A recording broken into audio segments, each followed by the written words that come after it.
റോമലേഖനം 3-ാം അധ്യായത്തിൻ്റെ 7-ഉം 8-ഉം വാക്യങ്ങളിൽ ഒരു കൂട്ടം ആളുകൾ പൗലോസിനെ കുറിച്ച് താൻ ഒത്തിരി അനാവശ്യം പറയുന്നു. 4 രോഗി സൗഖ്യമായാൽ 40 രോഗി സൗഖ്യമായി എന്ന് പറയും. കാര്യമായ രോഗശാന്തി നടക്കാതെ തന്നെ രോഗശാന്തി നടന്നതെന്ന് പുലമ്പും എന്നിങ്ങനെ തന്നെക്കുറിച്ച് അനാവശ്യമായ പല കാര്യങ്ങൾ കൊരിന്ത്യ ലേഖനത്തിൽ കാണുന്നു. അത് പറഞ്ഞുണ്ടാക്കിയതിനെ തുടർന്ന് അദ്ദേഹം അതിനെ അപലപിക്കുന്ന പദമാണ്: ദൈവത്തിൻ്റെ സത്യം എൻ്റെ ഭോഷ്കിനാൽ അവൻ്റെ മഹത്വത്തിനായി അധികം തെളിവായി എങ്കിൽ എന്നെ പാപി എന്ന് വിധിക്കുന്നത് എന്ത്? നല്ലത് വരേണ്ടതിന് തീയത് ചെയ്യുക എന്ന് പറയരുതോ? ഞങ്ങളങ്ങനെ പറയുന്നു, ചിലർ ഞങ്ങളെ ദുഷിച്ചു പറയുന്നുവല്ലോ.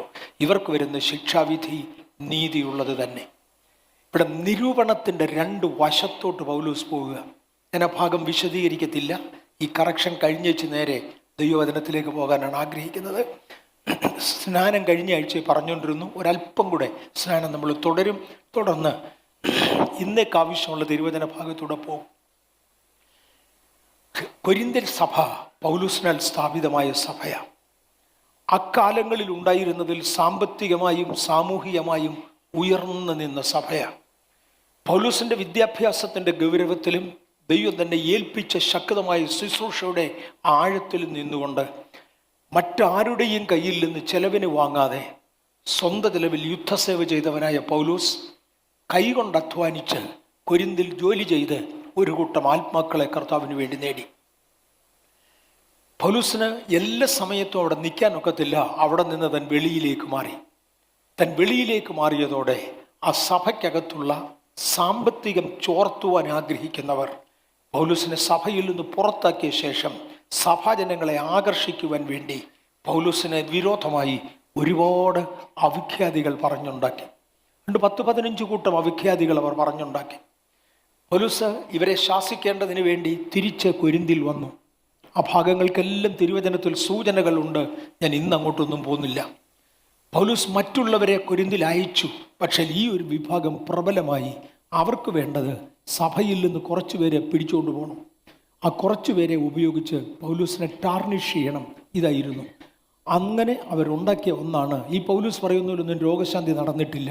ഇതൊക്കെ ചുമ്മാ പറയുക. ഇന്നത്തെ മീഡിയക്കാരൻ്റെ ഭാഷയിൽ തള്ള, ഇതെല്ലാം തള്ള. പിശാച് മാനസാന്തരപ്പെടത്തില്ലെന്നറിയാമോ? അവരെല്ലാ കാലത്തും ഇത് പറഞ്ഞുകൊണ്ടിരിക്കും.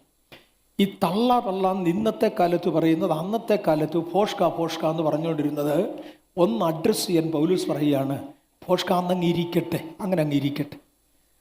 ദൈവത്തിൻ്റെ നാമത്തിൻ്റെ മഹത്വത്തിനാണല്ലോ ഞാൻ പറഞ്ഞത്. അങ്ങനെയാണെങ്കിൽ നല്ലത് വരേണ്ടതിന്, അഥവാ ദൈവനാമമാണല്ലോ ഉയരുന്നത്, അഥവാ തീയതാണ് പറഞ്ഞെങ്കിൽ പോലും എന്നെ പാപിയെന്ന് വിളിക്കാതെ പ്രശംസിച്ചുകൂടെ? പകരം നിങ്ങൾ ചെയ്യുന്നത് അങ്ങനല്ല. നിങ്ങൾ എന്നെ നെഗറ്റീവായി ക്രിട്ടിസൈസ് ചെയ്യുന്നു. അത് പാടില്ല. അങ്ങനെ ചെയ്യുന്നവർക്ക് 100% ശിക്ഷാവിധിയുണ്ട് എന്ന് അദ്ദേഹം പറയുകയാണ്. അത് നീതിയുള്ള ശിക്ഷാവിധിയാണ്. ഇതിനകത്ത് തന്ന റെഫറൻസ് കഴിഞ്ഞ ആഴ്ചയിൽ 3-ാം അധ്യായം എന്നുള്ളതിന് പകരം 6-ാം അധ്യായം ഒന്ന് തെറ്റിപ്പോയി. ഞാൻ അതൊന്ന് കറക്റ്റ് ചെയ്യുകയായിരുന്നു. ഇനി ഞാൻ ഈ സ്നാനത്തെക്കുറിച്ച് കഴിഞ്ഞ ആഴ്ച തുടർന്ന് ചിന്തിച്ചുകൊണ്ടിരുന്നത് കൊണ്ട് സ്നാനത്തെക്കുറിച്ച് 1-2 പദങ്ങൾ എക്സ്ട്രായായി പറയുവാൻ ആഗ്രഹിക്കുന്നു. സ്നാനപ്പെട്ടത്, യേശു സ്നാനമേറ്റത് എന്തിനു വേണ്ടിയായിരുന്നു? Why Jesus was baptised? എന്ത് ഉദ്ദേശത്തിന് വേണ്ടിയാണ് യേശു സ്നാനപ്പെട്ടത്? ഞാൻ സ്നാനപ്പെട്ടത് യേശുവിനോട് ചേരാനാണ്, അല്ലേ? ക്രിസ്ത്യാനിത്വത്തിൽ പൊതുവെ സ്നാനത്തെക്കുറിച്ച് ഒരു അബദ്ധമായ വിചാരമുണ്ട്. സഭയുടെ അംഗത്വത്തിന് വേണ്ടിയാണ് സ്നാനപ്പെടുന്നതെന്ന്. സഭയുടെ അംഗത്വത്തിന് സ്നാനം അനേക വിഷയങ്ങളിൽ അല്ലെന്നല്ല. എന്നാൽ അതിനല്ല സ്നാനപ്പെടുന്നത്. ഞാൻ സ്നാനപ്പെട്ടത് യേശുവിനോട് ചേരാനാണ്. യേശു സ്നാനപ്പെട്ടത് ആരോട് ചേരാനാണ്? താൻ തന്നെ യേശു അല്ലേ? പിന്നെ യേശു ആരോട് ചേരാനാണ് സ്നാനപ്പെട്ടത്? 2, യോഹന്നാൻ സ്നാനപ്പെടുത്തിയിരുന്നത് പാപമോചനത്തിന് വേണ്ടിയാണ്. യേശുവിന് എന്നെ പാപമോ മോചിക്കാൻ?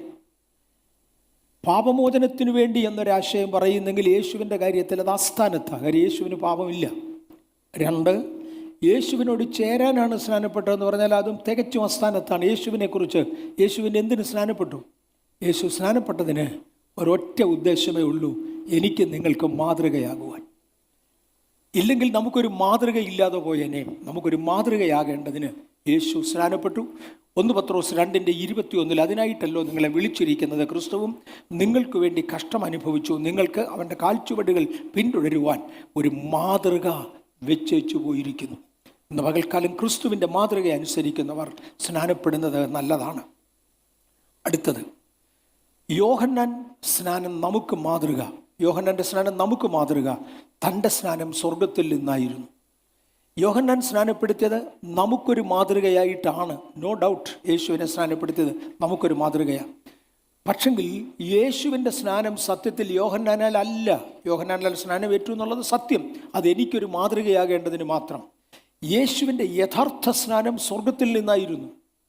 3-ാം അധ്യായത്തിൻ്റെ മത്തായിയുടെ സുവിശേഷം 3-ാം അധ്യായത്തിൻ്റെ 11-ാമത്തെ വാക്യത്തിൽ അവൻ നിങ്ങളെ പരിശുദ്ധാത്മാവിനാലും തീയിലും സ്നാനമേൽപ്പിക്കും, അവൻ നിങ്ങളെ പരിശുദ്ധാത്മാവ് കൊണ്ടും തീ കൊണ്ടും സ്നാനം കഴിപ്പിക്കും എന്നിങ്ങനെ 3-ാം അധ്യായത്തിൽ 2 റെഫറൻസുകൾ കാണാനുണ്ട്. യേശു എന്നെ സ്നാനപ്പെടുത്തുന്നത് വെള്ളത്തിലല്ല. വെള്ളത്തിൽ സ്നാനപ്പെടുത്തിയത് യോഹന്നാനാണ്. ഞാൻ അങ്ങനെ ചെയ്യണമെന്ന് എന്നോട് കൽപ്പിച്ചു. യേശു സ്നാനം ഏറ്റു. ഇതെല്ലാം നമുക്ക് മാതൃകയാണ്. എന്നാൽ യേശു സ്നാനപ്പെടുത്തുന്നത് വെള്ളം കൊണ്ടല്ല, അതിനേക്കാൾ ഉന്നതമായതിലാണ്. പരിശുദ്ധാത്മാവിലും തീയിലുമാണ് യേശു സ്നാനപ്പെടുത്തിയത്. അങ്ങനെയാണെങ്കിൽ യേശുവിൻ്റെ സ്നാനം എന്തായിരിക്കണം? തനിക്കും പരിശുദ്ധാത്മാവിനാലും തീയിലാലും സ്നാനം ലഭിച്ചാൽ മതിയാകുള്ളൂ. യേശു പ്രാപിച്ച സ്നാനം ഏതായിരുന്നു എന്ന് ചിന്തിക്കാം. ലൂക്കോസിൻ്റെ സുവിശേഷം 3:22 പരിശുദ്ധാത്മാവ് ദേഹരൂപത്തിൽ പ്രാവ് എന്ന പോലെ അവൻ്റെ മേൽ ഇറങ്ങി വന്നു. ഇവിടെ ഗ്രീക്കിൽ എപ്പി എന്ന വാക്കാണ് ഉപയോഗിച്ചത്. ഞാൻ കഴിഞ്ഞ ദിവസങ്ങളിലാണ് അത് കണ്ടത്. അതിനു മുമ്പ് ഒരിക്കലും ഞാൻ ഇത്രയും ഗൗരവമായി ചിന്തിച്ചിരുന്നില്ല. എപ്പി എന്ന പദമാണ് ഉപയോഗിച്ചത്. അവൻ്റെ മേൽ ഇറങ്ങി വന്നു, അവൻ്റെ മേൽ എപ്പി. ആവസിച്ചു അല്ലെങ്കിൽ അവൻ്റെ മേൽ വന്നിറങ്ങി, പതിഞ്ഞു എന്നിങ്ങനെയുള്ള പദങ്ങളാണ് നമ്മൾ ഉപയോഗിക്കുന്നത്. എപ്പി എന്ന പദം സൂപ്പർ ഇമ്പോസ്ഡ് ഓർ കവേർഡ് എന്ന ആശയമാണ്. മോഡുലേറ്റഡ്, കുറച്ചുകൂടെ എൻജിനീയറിംഗ് ലാംഗ്വേജിലേക്ക് മാറിയാൽ മോഡുലേറ്റഡ്. പോട്ടെ, അത് വിട്ടേക്ക്. കുറച്ചുകൂടെ നമുക്ക് സാമാന്യ ഭാഷയിലേക്ക് ഇറങ്ങി വരാം. സൂപ്പർ ഇമ്പോസ്ഡ്, എന്നെ എന്തെങ്കിലും ഒന്ന് സൂപ്പർ ഇമ്പോസ് ചെയ്താൽ എന്തുവാ? ഞാനായിരിക്കുന്ന അവസ്ഥയിൽ എനിക്ക് കഴിയാത്ത ചിലത് എന്നെ കൊണ്ട് ചെയ്യിക്കേണ്ടതിന് വേറൊന്ന് എൻ്റെ മേൽ ആവസിച്ചിറങ്ങി എന്നെ രൂപഭേദം വരുത്തുന്ന പദത്തെയാണ് സൂപ്പർ ഇമ്പോസ് അല്ലെങ്കിൽ മോഡുലേഷൻ എന്ന പദം കൊണ്ട് അർത്ഥമാക്കുന്നത്. ഞാനതിൻ്റെ തിയറി പഠിപ്പിക്കാൻ വേണ്ടി വരികയല്ല. ഞാനായിരിക്കുന്ന അളവിൽ നിന്ന് എന്നെ മാറ്റി വേറൊന്നായി കാണിക്കേണ്ടതിന് എൻ്റെ മേൽ സൂപ്പർ ഇമ്പോസ് ചെയ്യുന്ന ഒന്നാണ് പരിശുദ്ധാത്മാവ്. പരിശുദ്ധാത്മാവ് തൻ്റെ മേൽ സൂപ്പർ ഇമ്പോസ് ചെയ്തു. സ്നാന സമയത്ത് ആവശ്യമുള്ള 2 ഘടകങ്ങൾ. ഒന്ന്, വെള്ളത്തിലേക്ക് മുക്കിക്കൊണ്ട് പിതാവിൻ്റെയും പരിശുദ്ധാത്മാവിൻ്റെയും നാമത്തിൽ ഞാൻ ഇവനെ സ്നാനം കഴിപ്പിക്കുന്നു എന്ന് ഞാൻ പറയും. ശിശുക്കളെ സ്നാനപ്പെടുത്തുന്ന ആളുകളും പിതാവിൻ്റെയും പുത്രൻ്റെയും പരിശുദ്ധാത്മാവിൻ്റെയും നാമത്തിൽ ഞാൻ ഇവനെ സ്നാനപ്പെടുത്തുന്നു എന്ന് പറയും. യേശുവിൻ്റെ നാമത്തിൽ സ്നാനം കഴിപ്പിക്കുന്ന ആളുകൾ ഞാൻ യേശുവിൻ്റെ നാമത്തിൽ ഇവനെ സ്നാനം കഴിപ്പിക്കുന്നു എന്ന് പറയും. ഇങ്ങനെ മുക്കുന്ന ഒരു ക്രിയയും അല്ലെങ്കിൽ തളിക്കുന്ന ഒരു ക്രിയയും അതിൻ്റെ കൂടെ ഒരു പ്രസ്താവനയും കൂടെ ഒരുമിച്ച് വരുന്നതാണ് സ്നാനം. മനസ്സിലായോ? ഇത് രണ്ടും കൂടെയാണ് യേശുവിൻ്റെ സ്നാനത്തിൽ നടന്നത്. ഒന്ന്, പരിശുദ്ധാത്മാവ് ദേഹരൂപത്തിൽ തൻ്റെ മേൽ ഇറങ്ങി തന്നെ അങ്ങ് ആവസിച്ചു, കവേർഡിയും സൂപ്പർ ഇമ്പോസ്ഡിയും. കൂട്ടത്തിലൊരു ഡിക്ലറേഷൻ, ഇവൻ എൻ്റെ പ്രിയപുത്രൻ, ഇവനിൽ ഞാൻ പ്രസാദിച്ചിരിക്കുന്നു. യേശുവിൻ്റെ സ്നാനം പരിശുദ്ധാത്മാവ് കൊണ്ടായിരുന്നു. യേശുവിൻ്റെ സ്നാനം വെള്ളത്തിലായിരുന്നില്ല. വെള്ളത്തിൽ സ്നാനപ്പെട്ടു, അതെനിക്കും നിങ്ങൾക്കും മാതൃകയാകേണ്ടതിന് മാത്രം. തുടർന്ന് യേശു പറഞ്ഞു, നിങ്ങൾ പോകുമ്പോൾ ഞാൻ പറഞ്ഞതുപോലെ നിങ്ങൾ സ്നാനപ്പെടുത്തണം, എൻ്റെ അധികാരത്തിൽ നിങ്ങൾ സ്നാനപ്പെടുത്തണം. ഒനാമോ, ആ പദം നമ്മൾ കഴിഞ്ഞ ആഴ്ചയിൽ നന്നായി ചിന്തിച്ചതാണ്. അതോറിറ്റി എന്നും നേച്ചർ ഓഫ് ഗോഡ് എന്നും 2 അർത്ഥമാണ് ആ പദത്തിനുള്ളത്. മോനെ, എൻ്റെ നേച്ചർ നിങ്ങൾ വെള്ളത്തിൽ വെച്ച് കണ്ടു. പുത്രനാകുന്ന ഞാൻ, ഇറങ്ങി വരുന്ന പരിശുദ്ധാത്മാവാകുന്ന മൂന്നാമൻ, മുകളിൽ വിളിച്ചു പറയുന്ന പിതാവായ ഒന്നാമനായ പിതാവ്, പുത്രനാകുന്ന രണ്ടാമൻ, പരിശുദ്ധാത്മാവാകുന്ന മൂന്നാമൻ, 3 പേരും കൂടെ ഒരുമിച്ച് സമ്മേളിച്ചതാണ് എൻ്റെ സ്നാനം. എൻ്റെ നേച്ചറിൽ നിങ്ങൾ സ്നാനപ്പെടുത്തുക. നിങ്ങൾ ഉപയോഗിക്കേണ്ട നാമം പിതാവിൻ്റെയും പരിശുദ്ധാത്മാവിൻ്റെയും, പിതാവിൻ്റെയും പുത്രൻ്റെയും പരിശുദ്ധാത്മാവിൻ്റെയും നാമമാണ്. എനിക്കൊന്ന് ഇതിനേക്കാളൊക്കെ കൂടുതൽ വിശദീകരിക്കാൻ ഭാഷയിൽ വാക്കുകളില്ല. യേശു പ്രാപിച്ച സ്നാനം ഏതായിരുന്നു? വീണ്ടും അവൻ നിങ്ങളെ പരിശുദ്ധാത്മാവ് കൊണ്ടും തീ കൊണ്ടും സ്നാനം കഴിപ്പിക്കും. യോഹന്നാന്റെ സുവിശേഷം 3:22-23 പറയുന്നതാണ്. അതിൻ്റെ ശേഷം യേശു ശിഷ്യന്മാരുമായി യഹൂദദേശത്ത് വന്നു, അവരോടുകൂടെ സ്നാനം കഴിപ്പിച്ചുകൊണ്ടിരുന്നു. ഞാൻ വാക്യം കഴിഞ്ഞ ആഴ്ചയിൽ എടുത്തു. വിശദീകരിക്കാതെ വിട്ടു. പലരും അത് കേട്ടെന്ന് പോലും തോന്നുന്നില്ല. ശ്രദ്ധിച്ചവർ നന്നായി കേട്ടു, അല്ലാത്തവർ കേട്ടെന്ന് പോലും തോന്നുന്നില്ല. യേശുവും തൻ്റെ ശിഷ്യന്മാരുമായി വന്നു, അവരോടുകൂടെ പാർത്ത് അവരെ സ്നാനപ്പെടുത്തി എന്നാണ് ഇംഗ്ലീഷിലെ വാക്ക്. He came along with his disciples, tarried with them and baptized. Baptized whom? Baptized his disciples. ഈ യേശുവിൻ്റെ ശിഷ്യന്മാർ യോഹന്നാൻ്റെ സ്നാനം ഏറ്റവരാ മിക്കവരും. മോനെ അത് പോരടാ, വേറൊരു സ്നാനം നിങ്ങൾക്ക് ആവശ്യമാണെന്ന് പറയുവാൻ യേശു ശിഷ്യന്മാരുമായി വന്ന് യഹൂദദേശത്ത് പാർത്ത് അവരെ സ്നാനപ്പെടുത്തി. മറക്കണ്ട, യോഹന്നാൻ്റെ സുവിശേഷം 4:1-2 വാക്യങ്ങളിൽ ശിഷ്യന്മാരല്ലാതെ യേശു തന്നെ സ്നാനപ്പെടുത്തിയില്ല എന്നൊരു വാക്യമുണ്ട്. ഇത് രണ്ടും രണ്ട് സാഹചര്യമാണ്. ആരംഭത്തെങ്കിൽ യേശു ശിഷ്യന്മാരുമായി വന്നു, യോർദാൻ്റെ അരികിൽ പാർത്തു, അവരെ സ്നാനപ്പെടുത്തി. ശിഷ്യന്മാരെ എല്ലാവരെയും സ്നാനപ്പെടുത്തി. ഞാൻ ആ ഭാഗം ഒന്നുകൂടെ വിശദീകരിക്കാം. യോഹന്നാനെയും പത്രോസിനെയും മത്തായിയെയും എല്ലാം കൂടെ ഒരുമിച്ച് ഇങ്ങോട്ട് ഇറക്കി വെച്ച് മത്തായിയെ സ്നാനപ്പെടുത്താൻ വിളിച്ചു എന്നിരിക്കട്ടെ. യോഹന്നാനോട് പറഞ്ഞ് നോക്കിക്കോണം, മർക്കോസിനോട് പറഞ്ഞ് നോക്കിക്കോണം, ഞാൻ സ്നാനപ്പെടുത്തുന്നത് ഇങ്ങനെയാണ്. എം.എ. വർഗീസാണ് ചെയ്തതെങ്കിൽ കൈ രണ്ടും മുന്നോട്ട് പിടിച്ചു. എൻ്റെ ഈ കൂപ്പി നിൽക്കുന്ന കൈയും മൂക്കും കൂടെ എൻ്റെ ഒറ്റ കൈ കൊണ്ട് ഞാൻ പിടിച്ചു, മറ്റേ ഒരു കൈ തലയുടെ പുറകെ പിടിച്ചു. കണ്ടല്ലോ, പത്രോസ് കണ്ടല്ലോ, യോഹന്നാൻ കണ്ടല്ലോ, മത്തായിയെ മുക്കാൻ പോവുക. എന്നിട്ട് പറഞ്ഞു, പിതാവിൻ്റെയും പുത്രൻ്റെയും പരിശുദ്ധാത്മാവിൻ്റെയും നാമത്തിൽ ഈ വെള്ളത്തിൽ സ്നാനം കഴിപ്പിക്കുന്നു. താവോട്ട് മുക്കി പൊക്കി. കണ്ടു. ഇനി മത്തായി നോക്കിക്കോണം, യോഹന്നാനെ സ്നാനപ്പെടുത്താൻ പോവാം. യോഹന്നാനെ സ്നാനപ്പെടുത്തി മത്തായിയെ കാണിച്ചു. ഇങ്ങനെ ശിഷ്യന്മാരെ 12 പേരെയും യേശു തന്നെ സ്നാനപ്പെടുത്തി. നമ്മുടെ പകയൻ യൂദായെയും സ്നാനപ്പെടുത്തിയതാ, മറക്കണ്ട. സ്നാനപ്പെട്ടത് കൊണ്ട് രക്ഷപ്പെട്ടു എന്നാരും ചിന്തിക്കരുത്. ചൊവ്വേ ജീവിച്ചേ പറ്റുള്ളൂ. യൂദായെയും സ്നാനപ്പെടുത്തി ശിഷ്യന്മാരോടുകൂടെ പാർത്ത് സ്നാനപ്പെടുത്തി.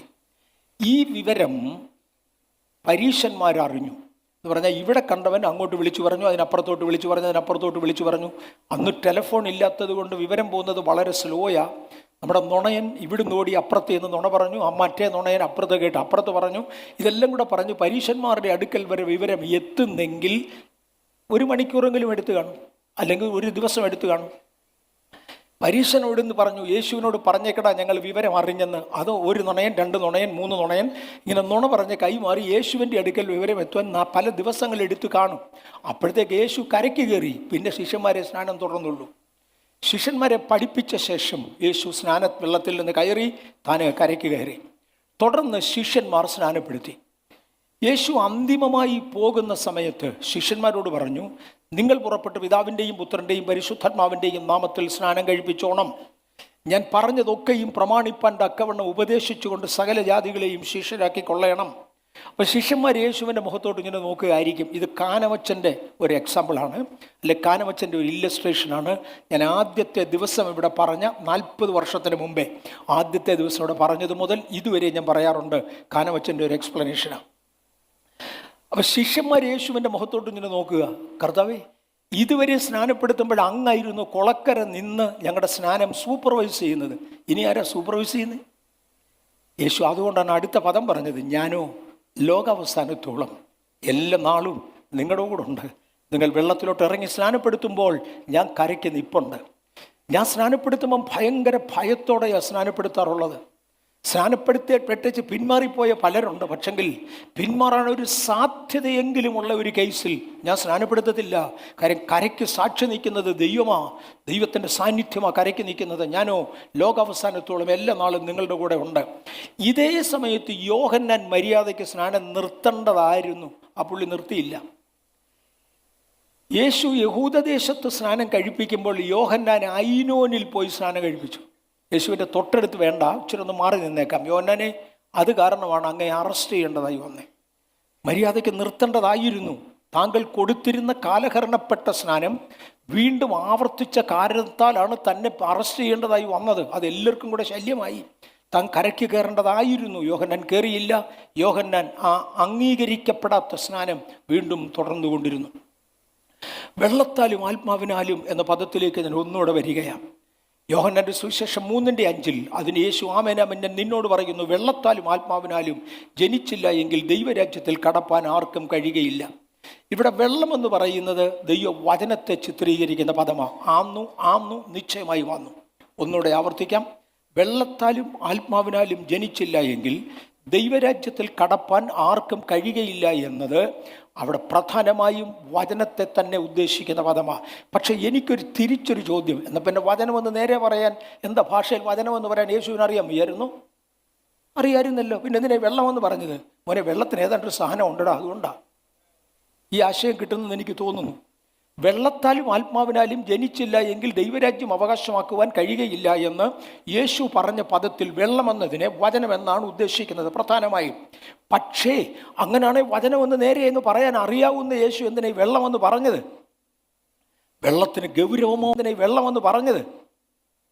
വെള്ളത്തിന് ഗൗരവമായൊരു സ്ഥാനമുണ്ട്, അതുകൊണ്ട് തന്നെയാണ് പറഞ്ഞത്. അപ്പോസ്തലപ്രവൃത്തി 1:5 യോഹന്നാൻ വെള്ളം കൊണ്ട് സ്നാനം കഴിപ്പിച്ചു. നിങ്ങൾക്ക് ഇനി ഏറെ നാൾ കഴിയും മുൻപേ പരിശുദ്ധാത്മാവ് കൊണ്ട് സ്നാനം ലഭിക്കും എന്ന് കൽപ്പിച്ചു. യോഹന്നാൻ കഴിച്ച സ്നാനമല്ല, യേശു കഴിപ്പിച്ച സ്നാനം പരിശുദ്ധാത്മാവിനാലാണ്. എന്നാൽ വെള്ളം കൊണ്ടുള്ള സ്നാനവും യേശു അംഗീകരിച്ചിരുന്നു എന്ന് വ്യക്തം. യോഹന്നാന്റെ സുവിശേഷം 3:3 ആമേൻ ആമേൻ ഞാൻ നിങ്ങളോട് പറയുന്നു, പുതുതായി ജനിച്ചില്ലെങ്കിൽ ദൈവരാജ്യം കാണുവാൻ ആർക്കും കഴിയുകയില്ല എന്ന് ഉത്തരം പറഞ്ഞു. 3:5 ആമേൻ ആമേൻ ഞാൻ നിങ്ങളോട് പറയുന്നു, വെള്ളത്താലും ആത്മാവിനാലും ജനിച്ചില്ല എങ്കിൽ ദൈവരാജ്യത്തിൽ കടപ്പാൻ ആർക്കും കഴിയുന്നതല്ല.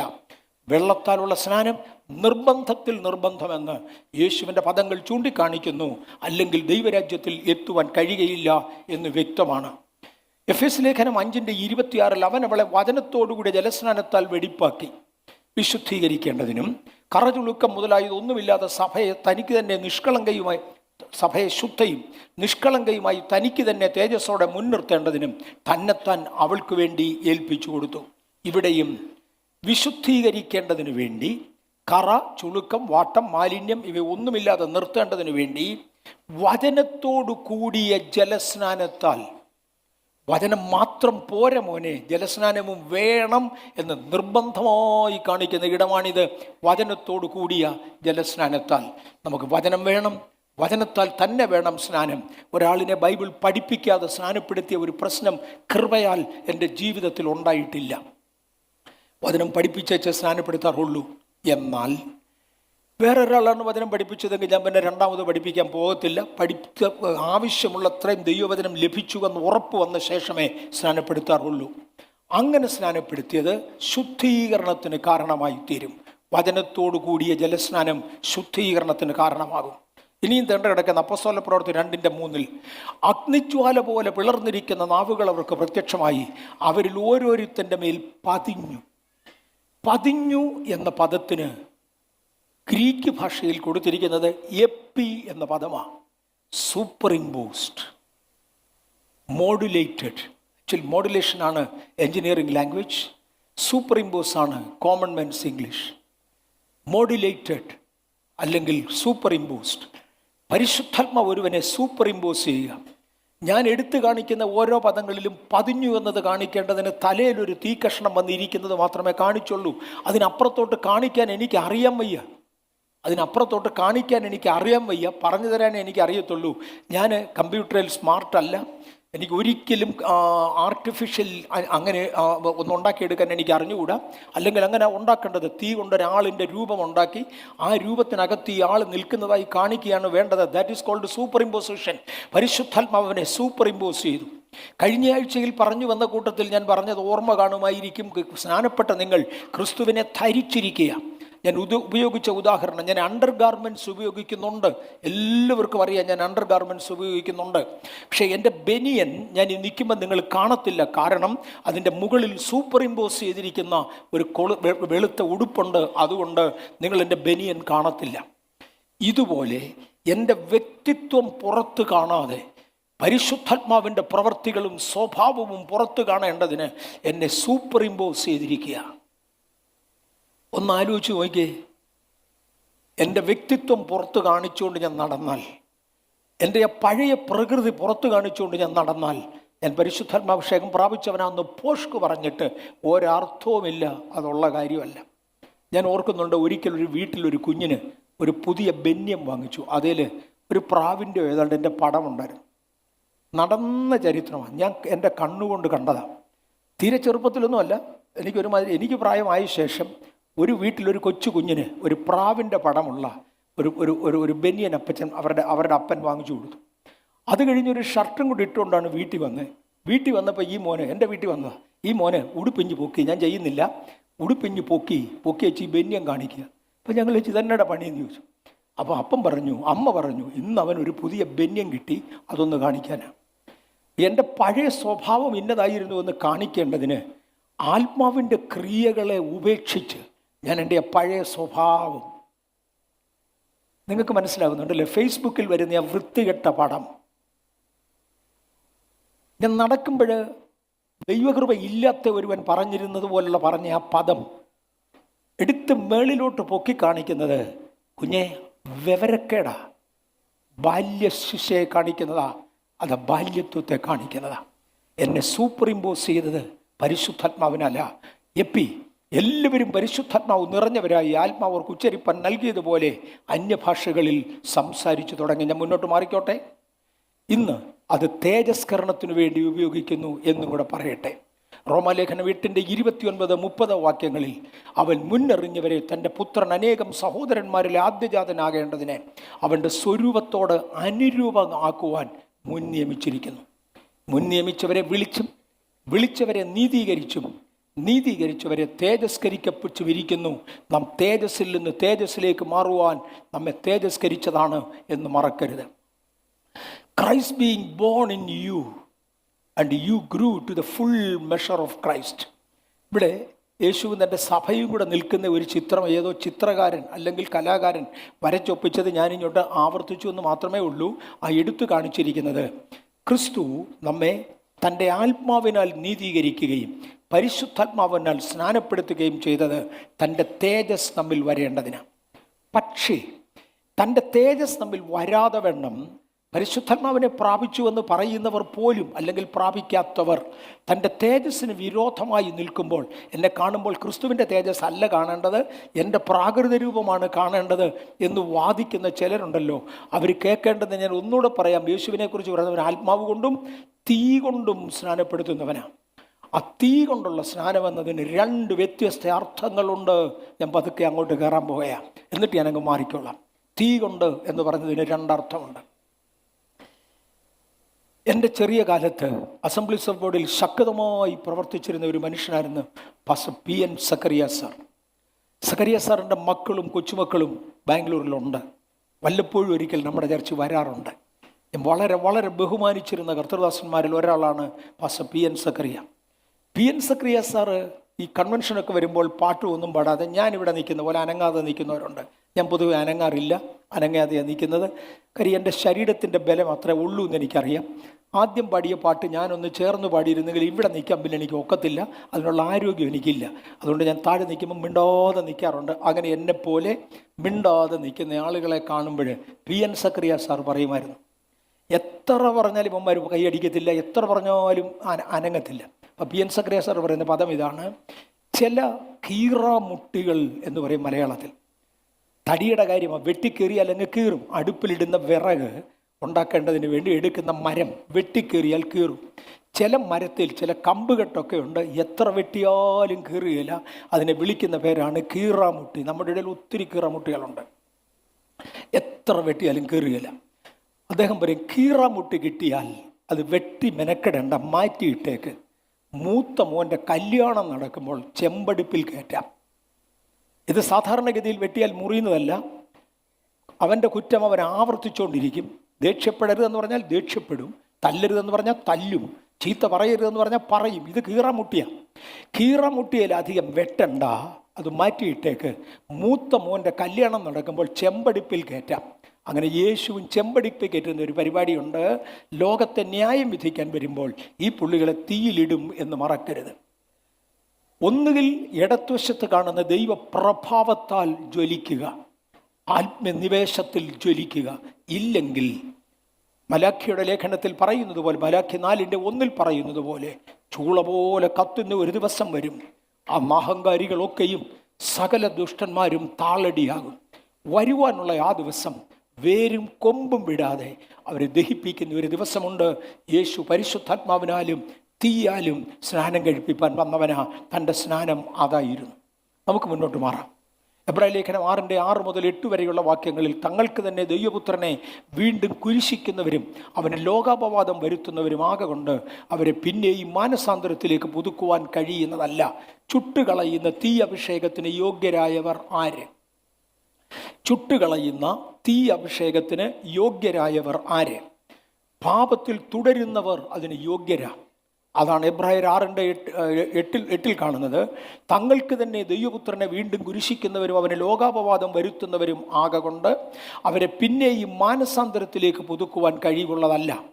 പലപ്പോഴും പെയ്ത മഴ കുടിച്ചിട്ടും ഭൂമി കൃഷി ചെയ്യുന്നവർക്ക് വിഹിതമായ സസ്യാദികളെ വിളയിക്കുന്നു എങ്കിൽ ദൈവത്തിൻ്റെ അനുഗ്രഹം പ്രാപിക്കും.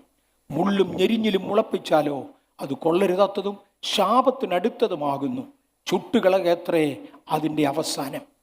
എബ്രായ ലേഖനം 10:26 സത്യമായി നാം മനഃപൂർവ്വം പാപം ചെയ്താൽ സത്യത്തിൻ്റെ പരിജ്ഞാനം ലഭിച്ച ശേഷം, സത്യത്തിൻ്റെ പരിജ്ഞാനം ഞാൻ വാക്യം മുഴുവനായിട്ടിട്ടില്ല, സത്യത്തിൻ്റെ പരിജ്ഞാനം ലഭിച്ച ശേഷം നാം മനഃപൂർവ്വം പാപം ചെയ്താൽ, എനിക്കറിയാം സത്യം അതാ, പക്ഷെ ഇന്നത്തെ എൻ്റെ സാഹചര്യത്തിൽ ഇപ്പം ഇങ്ങനെ പാട്ടിൽ അങ്ങനെയും പയറ്റിൽ ഇങ്ങനെയും എന്ന് പറയാറുണ്ടല്ലോ.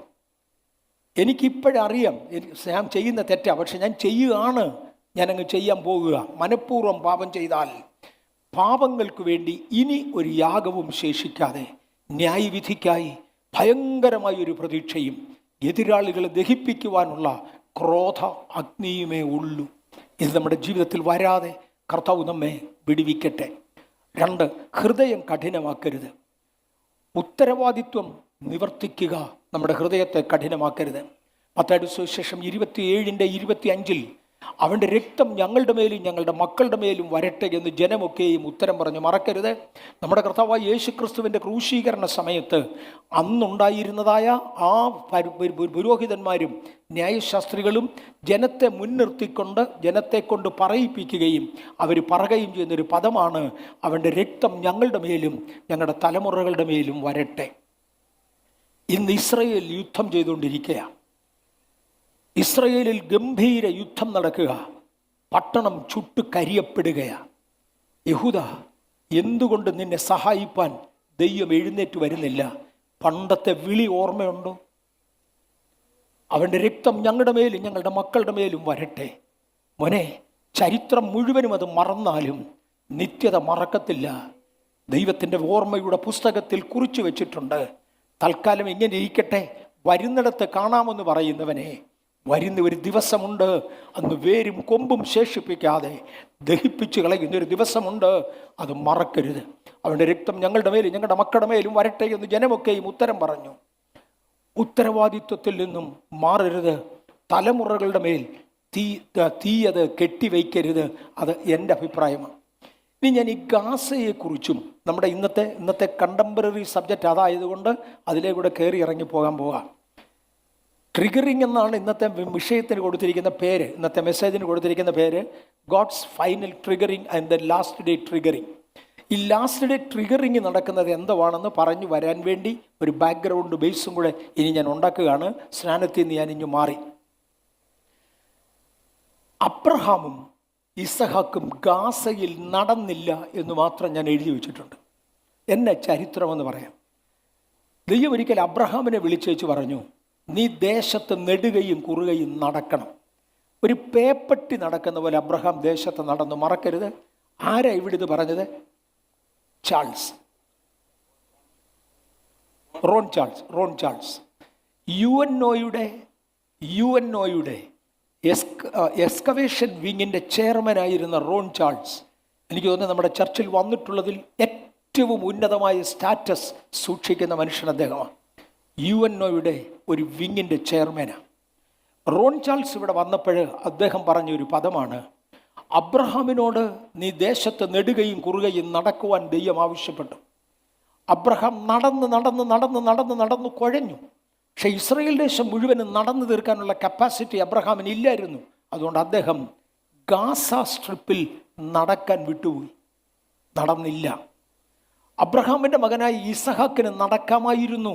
1-ാം തലമുറയെ കൊണ്ട് കഴിയാതെ പോയത്, ബഥേലിൽ 1-ാം തലമുറയെ കൊണ്ട് ചെയ്യാൻ കഴിയാതെ പോയത് ചിലതുണ്ടെങ്കിൽ ഒരു 2-ാം തലമുറ ചെയ്തേ പറ്റൂ.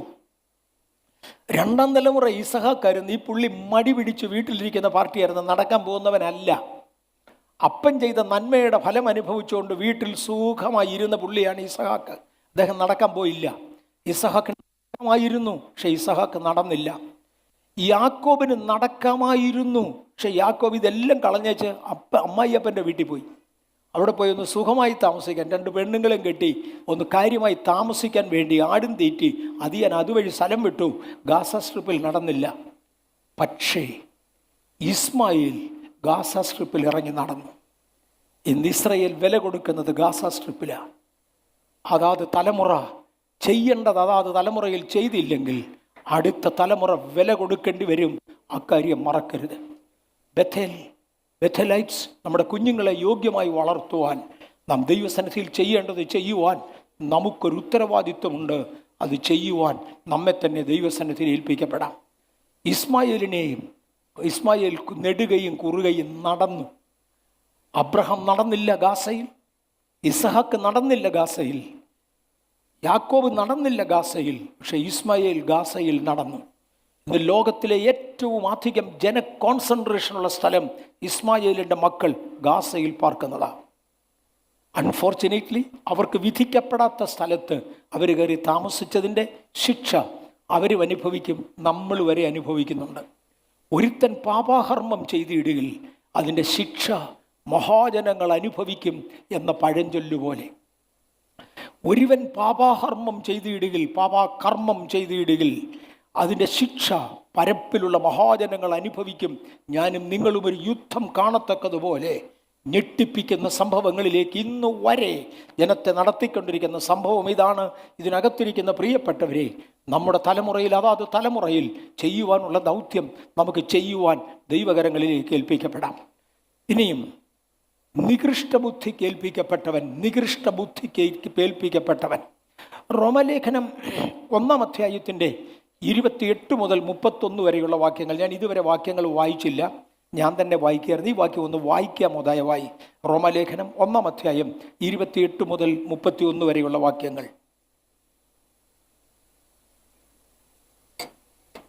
28 മുതൽ 31 വരെ. ദൈവത്തെ പരിജ്ഞാനത്തിൽ ധരിപ്പാൻ ഇഷ്ടമില്ലാത്തതിന് തക്കവണ്ണം ദൈവം അവരെ ഉചിതമല്ലാത്തത് ചെയ്യുവാൻ നികൃഷ്ടബുദ്ധിയിൽ ഏൽപ്പിച്ചു. അവർ സകല അനീതിയും ദുഷ്ടതയും അത്യാഗ്രഹവും ദുർബുദ്ധിയും നിറഞ്ഞവർ. അസൂയ, കൊല, പിണക്കം, കപടം, ദുശീലം എന്നിവ തിങ്ങിയവർ. കുരളക്കാർ, ഏഷണിക്കാർ, ദൈവദ്വേഷികൾ, നിഷ്ഠൂരന്മാർ, ഗർവിഷ്ഠന്മാർ, ആത്മപ്രശംസക്കാർ, പുതുദോഷം സങ്കല്പിക്കുന്നവർ, മാതാപിതാക്കന്മാരെ അനുസരിക്കാത്തവർ, ബുദ്ധിഹീനർ, നിയമലംഘികൾ, വാത്സല്യമില്ലാത്തവർ, കനിവറ്റവർ. ഈ വക പ്രവർത്തിക്കുന്നവർ മരണയോഗ്യർ എന്നുള്ള ദൈവന്യായം അവർ അറിഞ്ഞിട്ടും അവയെ പ്രവർത്തിക്കുക മാത്രമല്ല പ്രവർത്തിക്കുന്നവരിൽ പ്രസാദിക്കുക കൂടെ ചെയ്യുന്നു. അവരറിഞ്ഞിട്ടും നന്മ ചെയ്യാതെ അവർ തിന്മ ചെയ്യുന്നത് മാത്രമല്ല, തിന്മ ചെയ്തവരിൽ പ്രസാദിക്കുകയും കൂടെ ചെയ്യുന്നു. മോനെ, സ്നാനപ്പെട്ട ശേഷം പഴയ കൂട്ടായ്മയിൽ പോകരുത് എന്നാണ് തിരുവചനം.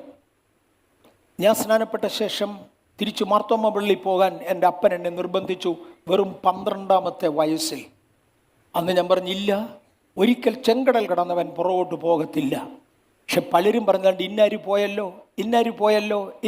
പോയല്ലോ. അവർ മാനസാന്തരപ്പെട്ടില്ലെന്ന് മാത്രമല്ല, മാനസാന്തരപ്പെടാഞ്ഞവരിൽ അവർ പ്രശംസിക്കുകയും കൂടെ ചെയ്യുന്നു.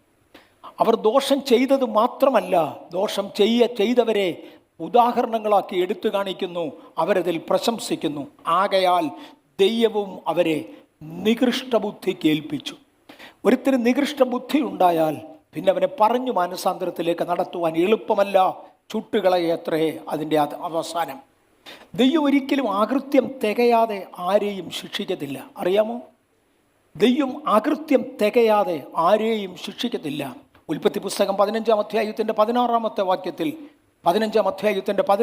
വാക്യത്തിൽ അമോര്യരുടെ അകൃത്യം ഇതുവരെയും തികഞ്ഞിട്ടില്ല.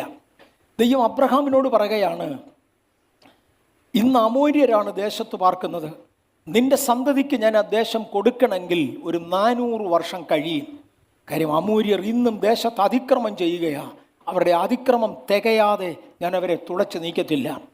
എന്നെ ദൈവം ഇന്ന് എടുത്ത് കളയാത്തതിൻ്റെ കാരണം ഞാൻ മിടുക്കനായിട്ടായിരിക്കത്തില്ല, നന്മയുള്ളവനായിട്ടായിരിക്കത്തില്ല.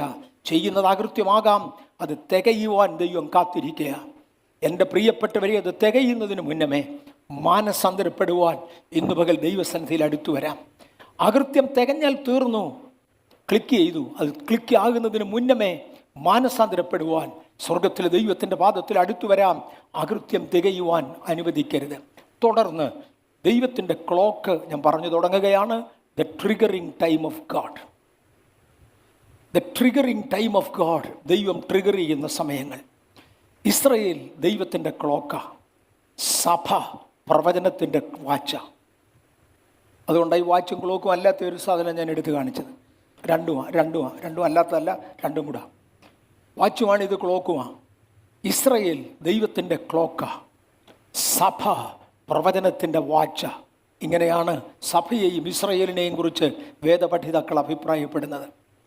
കർത്താവായ യേശു അത്തിമരത്തിൻ്റെ ചുവട്ടിൽ വന്ന് ഇതിൽ ഫലമുണ്ടോ എന്ന് തപ്പുന്നതും ഫലം കാണാതെ വന്നപ്പോൾ അതിനെ ശപിച്ച് ഉണക്കിക്കളയുന്നതും നമ്മൾ കണ്ടു. ആ ഉണങ്ങിപ്പോയ അസ്ഥിയെ ഒരു ശവപ്പറമ്പിനോട് ഉപമിച്ചുകൊണ്ട് അസ്ഥി കൂടാരമായി മാറിയതും നമ്മൾ നേരത്തെ ചിന്തിച്ചു. ഇന്നത് വിശദീകരിക്കാൻ ഒക്കത്തില്ല. അസ്ഥിക്കൂമ്പാരമായി തീർന്ന ഇസ്രയേൽ ഒരു ദിവസം ഒരു സൈന്യമായി തിരിച്ചെഴുന്നേറ്റ് വരുന്ന ഒരു നീണ്ട ചരിത്രത്തിലൂടെ നമ്മൾ യാത്ര ചെയ്യുകയുണ്ടായി.